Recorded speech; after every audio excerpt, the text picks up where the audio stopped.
네, 안녕하십니까? 여러분을 성공으로 인도하는 멘토, 생각디자인연구소 대표 이용각입니다. 우리가 지난 시간에는 기업가 정신이라는 이름으로 초심으로 돌아갈 수 있는 나를 알자, 그리고 수신제가 치국평천하, 그럼 나와 관계 있는 사람들은 어떠한 방식으로 소통을 하고 있는가에 대해서 우리가 한번 알아봤습니다.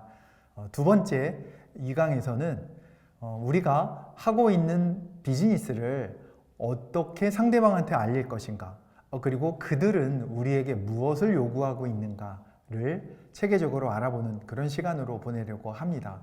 그래서 첫 번째, 맥락을 읽어라 라는 주제로 이번 시간을 진행하려고 합니다. 우리가 알고 있는 천재 물리학자, 최고의 IQ를 가진 사람 누구죠? 아인슈타인입니다. 아인슈타인이요, 이런 이야기를 했다고 합니다. 상상은 그 어떤 지식보다도 중요하다. 영어로는 Imagination is more important than knowledge라고 했는데요. 이제 4차 산업혁명 시대가 되면서 남들이 생각하지 않았던 새롭고 독창적인 상상력이 플랫폼과 알고리즘을 만나고 인공지능과 결합이 되었을 때 얼마나 대단한 기업으로 발전하고 확장되는지를 우리는 주변에서 곳곳에서 매일매일 목격하고 확인하고 있습니다.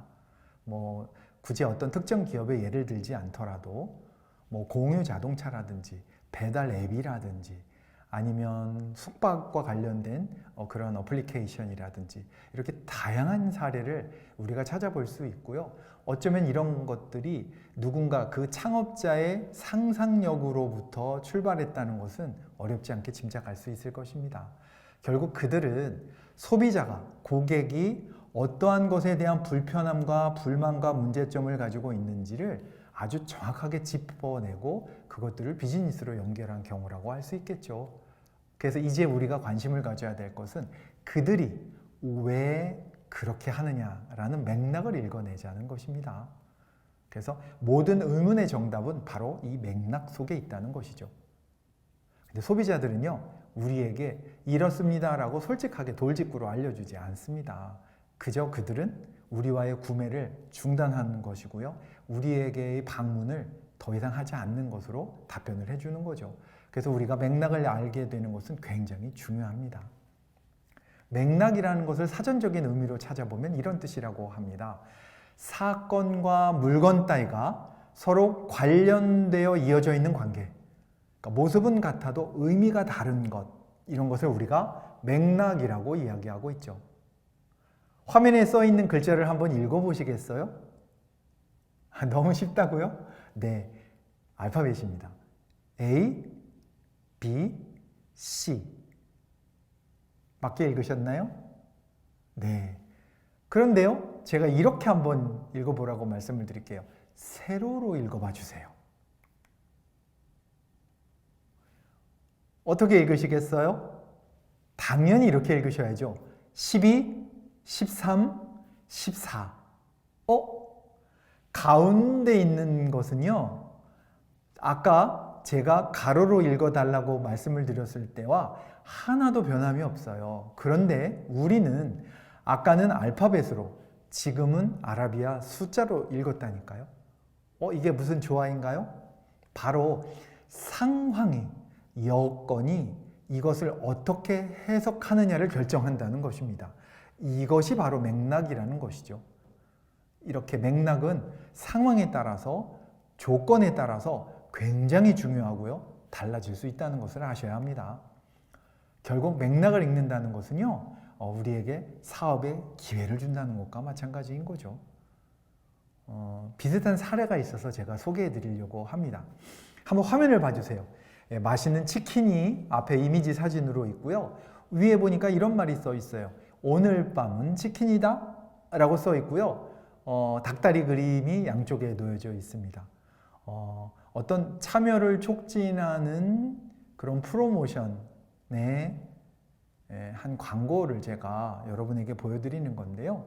여기 보시면 문구를 좀 더 관심 있게 보시라는 거예요. 오늘 밤은 치킨이다. 이 관련 업체가 이것을 보고 있는 소비자에게 요구하는 것은 당신들이 이것과 관련된 인증샷을 찍어주면 우리가 치킨을 선물로 쏘겠다라는 것입니다. 그런데 광고 카피가 오늘 밤은 치킨이다 이렇게 써 있다는 거예요. 여러분, 왜 이렇게 썼을까요? 제가 강연을 다니면서 많은 분들에게 왜 굳이 이런 식으로 표현을 했을까라고 물어보면 10명의 8명은 이렇게 이야기합니다. 야식으로 치킨 좋아하잖아요. 그래서 치킨 좋아하는 사람들한테 입맛을 돋구라고 쓴 거 아니에요? 라는 대답을 거의 대부분이 해주십니다. 물론 맞는 말이죠. 하지만 그게 과연 전부일까요? 여기에는요, 굉장한 비밀이 숨어 있는 거 아십니까? 제가 중학생, 고등학생들에게 이 질문을 던지면 뜻밖에도 그들은 전혀 다른 답을 내줍니다. 짐작하십니까? 잘 모르시겠다고요? 예, 그럼 제가 정답을 공개하겠습니다. 정답은요, 바로 이겁니다. 배틀그라운드라고 들어보셨어요? 예, 전 세계 슈팅 게임 1위라고 하더군요. 네, 100명의 참여자들이 비행기를 타다가 낙하산으로 내려와서 무기를 주어서 서로를 공격을 해가지고 마지막에 한 명 남는 승자가 게임을 이기는 방식으로 되는 그런 게임이라고 하더라고요. 그런데요, 바로 이 게임에서 맨 마지막에 남은 승리자의 화면에 이런 화면이 뜬다는 거예요. 어떤 화면이요? 보시죠. 이겼다. 오늘 저녁은 치킨이다 라는 거예요. 그래서 게임을 좋아하는 세대인 중학생, 고등학생 세대들은 아까 제가 보여드렸던 그 프로모션 광고의 카피를 그냥 저녁에 먹는 치킨을 우리가 쏠 테니 인증샷을 올리세요 라는 강조의 느낌뿐만 아니라 바로 이 게임에서 승리자가 되었을 때 마지막으로 볼 수 있는 화면에 나온 이 문구를 연상한다는 거예요. 결국 이 문구는 당신이 승리자가 되었다라는 느낌을 주는 것을 맥락으로 깔고 있었다는 거죠. 이렇듯 맥락이라는 것은 알고 있는 사람에게는 굉장히 임팩트 있게, 파괴력 있게 다가가는 그런 효과를 누릴 수 있다는 것입니다. 그래서 제가 여러분에게 조금 더 제가 조사하고 연구한 걸 좀 보여드리려고 합니다. 그러면 도대체 왜 승리자를 상징하는 문구가 오늘 저녁은 치킨이다라는 것이 됐을까? 궁금하지 않으세요? 제가 알아보니까요, 이 말은 이 게임을 하는 영어권인 사람들의 관용어구를 그대로 한글로 번역한 거더라고요. 그럼 영어권에 1위를 한 승리자의 화면은 어떻게 되어 있느냐? 이렇게 되어 있습니다. Winner, winner, chicken dinner. 즉, 승리자요, 승리자요, 치킨 저녁이야. 이런 말을 이제 그대로 직역을 해서 옮긴 거죠. 그럼 여기서 또 한 번의 의문을 우리는 가져볼 필요가 있죠. 그럼 왜 영어권에서는 왜 승리자를 지칭하는 문구가 위너 위너 치킨 디너가 됐을까? 제가 조사한 바에 따르면요, 여기에는 약간의 에피소드가 있더라고요. 도박으로 유명한 곳, 그러면 여러분 어디가 떠오르십니까? 라스베가스가 떠오르시죠. 바로 그런 라스베가스 같은 도박장에 출입을 하는 도박꾼이 자기가 가지고 왔던 돈을 모두 탕진하고 마지막에 가까스로 동전 몇 푼을 남겨서 쓸쓸하게 도박장을 나올 때 어떻게 나오겠습니까? 고개를 푹 숙이고 패배자의 모습을 하고 나오겠죠. 그러다가 호주머니에 손을 넣고 나오다 보가 문득 손에 잡힌 동전 몇 조각. 그럼 그 동전 몇 개를 가지고 차비를 써야 되는 이 사람이 다시 눈빛이 빛이 납니다. 그리고는 어떡하죠? 다시 돌아서 들어갑니다. 왜요? 네, 마지막 남은 동전에 희망을 걸고 또 한 번의 도박을 하러 가는 거죠. 대부분은요, 그 돈마저 빼앗기겠죠. 그런데 가끔씩은 이런 경우도 있었나 봐요. 그렇게 차비 정도 할 수 있는 동전을 가지고 마지막 승부라고 하고 뭔가 그 게임 머신에 돈을 넣고 버튼을 눌렀을 때요, 그 동전이 기적을 일으키는 거죠. 그래서 두두두두두두 하고 뭔가가 떨어질 때 그 사람의 쓸쓸한 퇴장을 지켜보던 옆에 사람들이 이렇게 끝에 말했다는 거예요. 아이고야, 그래도 마지막엔 이기셨네요.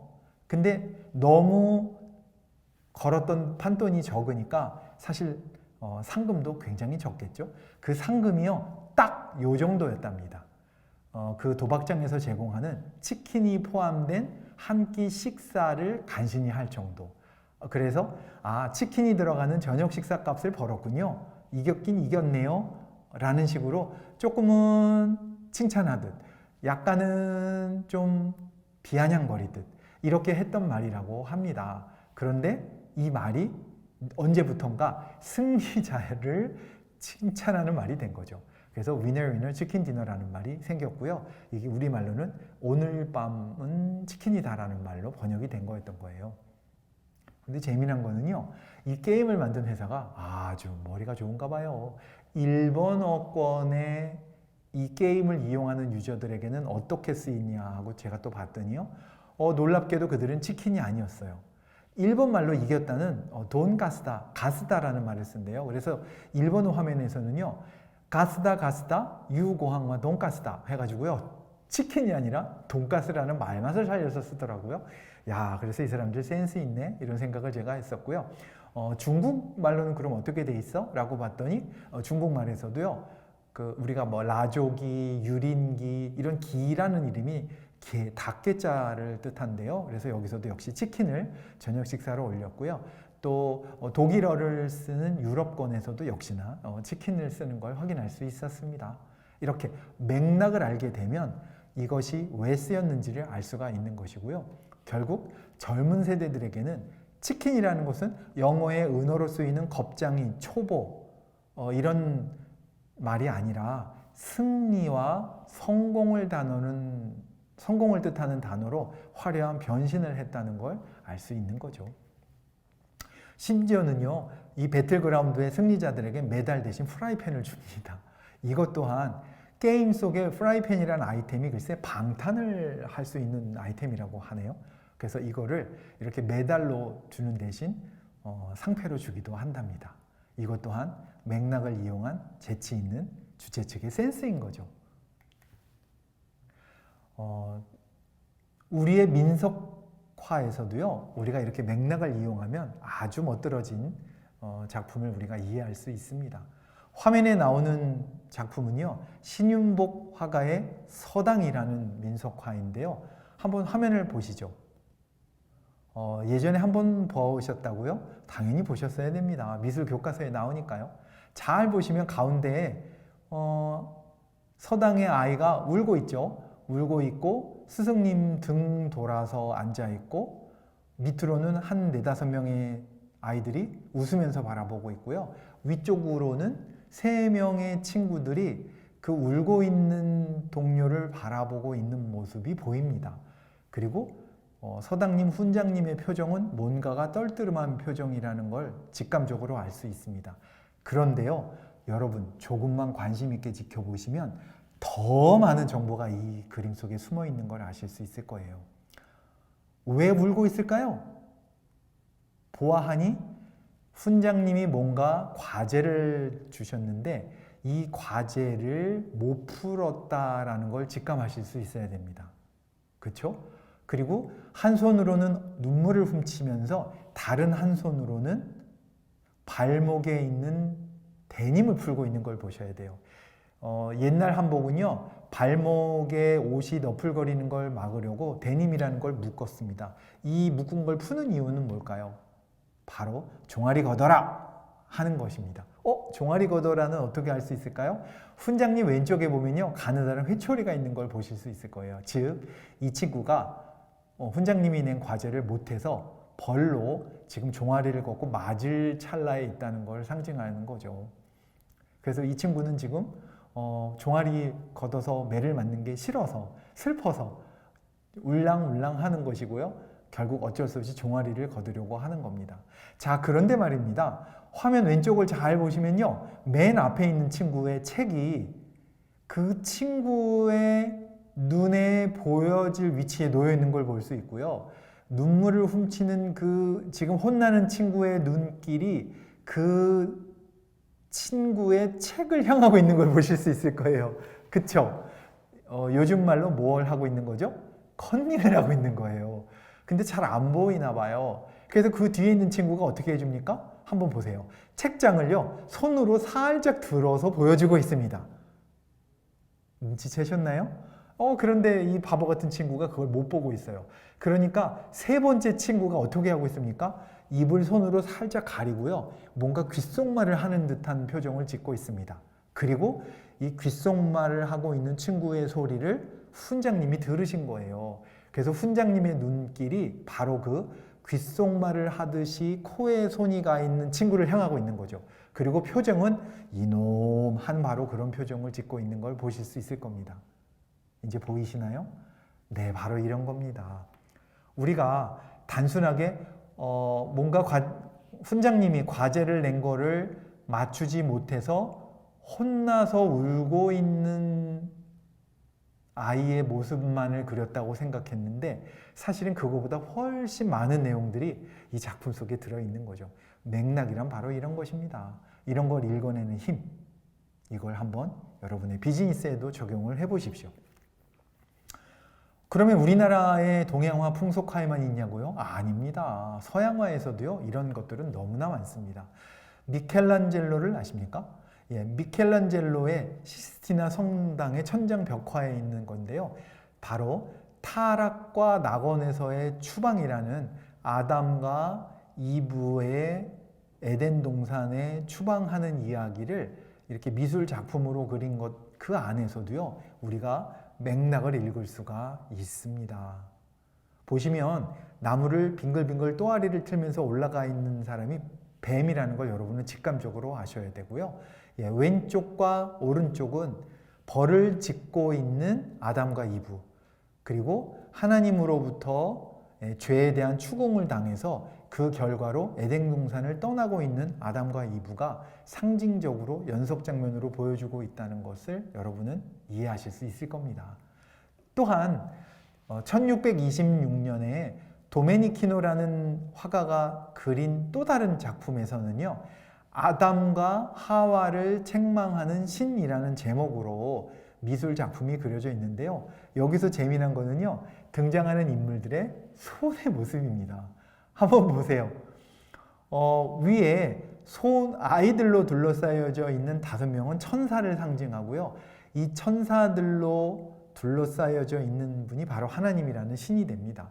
그리고 신이 아담과 이브에게 추방을 명령하면서 손가락을 가리키고 있고요.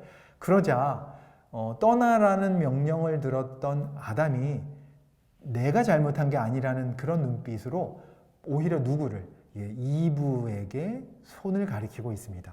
즉, 내가 먹지 말라고 한 사과를 따 먹었느냐? 라고 책망하자 아담이 그건 제 잘못이 아니고요. 당신이 나에게 만들어서 옆에 있게 해준 이 여자가 잘못한 겁니다. 라고 책임을 돌리고 있습니다. 그러자 이 여인은 또 어떻게 하고 있습니까? 제가 먹은 게 아니라 이 뱀이 저를 먹으라고 한 거예요. 라고 또 손가락으로 누굴 가리키고 있습니까? 뱀을 가리키고 있습니다. 이 장면을 이렇게 하나씩 손이 가리키는 방향을 통해서 우리들에게 보여주고 있고요. 또 화면 오른쪽 아래를 살짝 보시면 좀 더 전체적인 화면을 보시면 여러분들은 이렇게 말 그림도 있고요. 밑에 새끼 양과 새끼 사자가 있는 것도 여러분은 보실 수 있는데요. 다 나름의 복선을 맥락으로 깔고 있는 것입니다. 말은요, 야생마, 우리가 왜 옛날 그 성인 영화로 에바 부인 뭐 이런 거 있던 거 기억나세요? 말은요, 약간 성적인 것을 상징한다고 합니다. 아담과 이브가 선악과를 먹게 돼서 부끄러움을 알게 됐다는 것을 바로 이 성을 상징하는 비유로서 말을 그려서 표현했고요.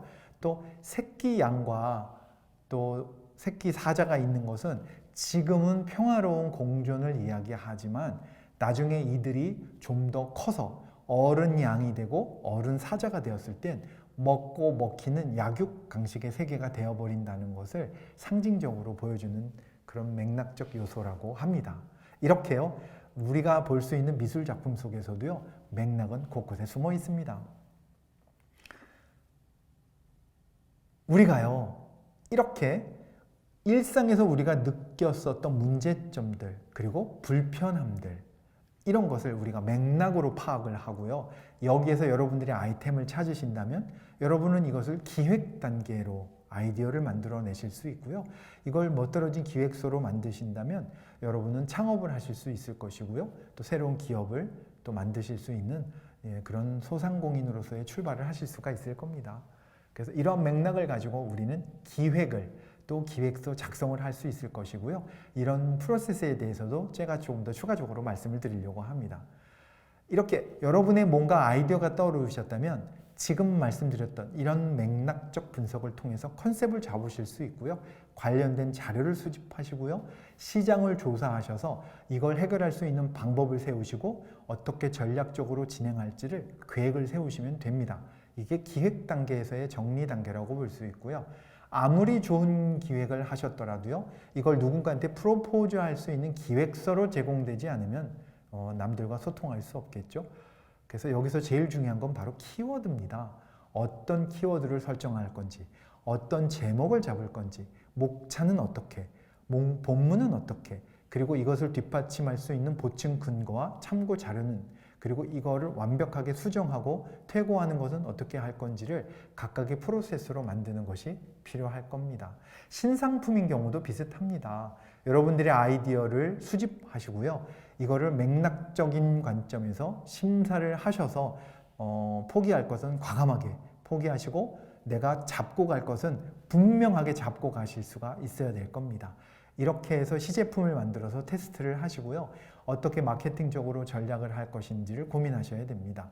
그리고 사업성을 분석하시고요. 이 제품을 어떻게 확장해 나갈 것인가, 그리고 테스트 마케팅을 통해서 상업화하는 것까지를 절차적으로 진행을 하시는 게 필요하다고 말씀을 드릴 수 있을 겁니다.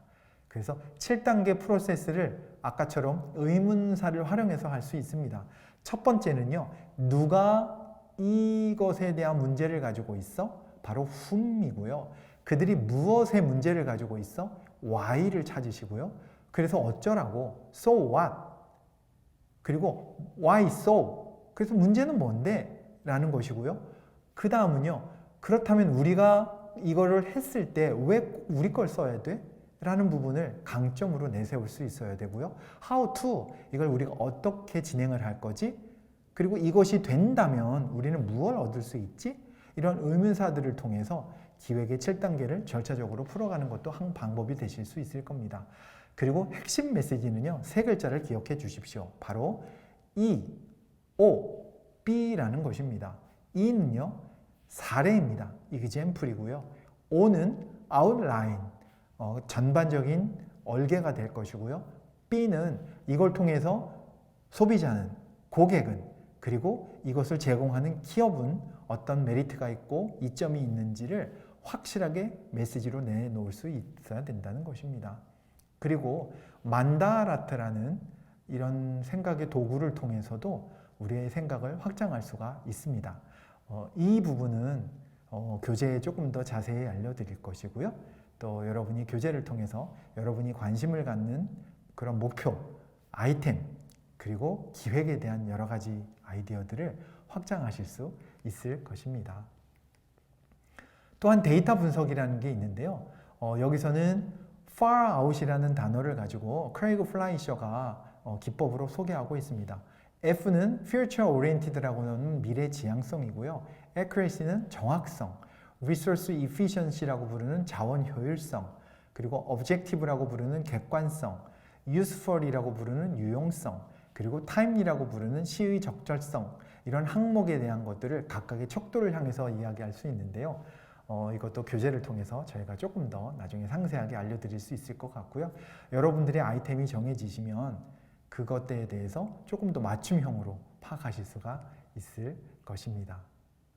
네, 늘 말씀드리지만 여러분이 해오시던 관행적인 것에 조금 더 새롭고 신선한 것들을 담아보십시오. 중요한 것은 속도와 양이 아니라 지치지 않고 꾸준히 하는 것입니다.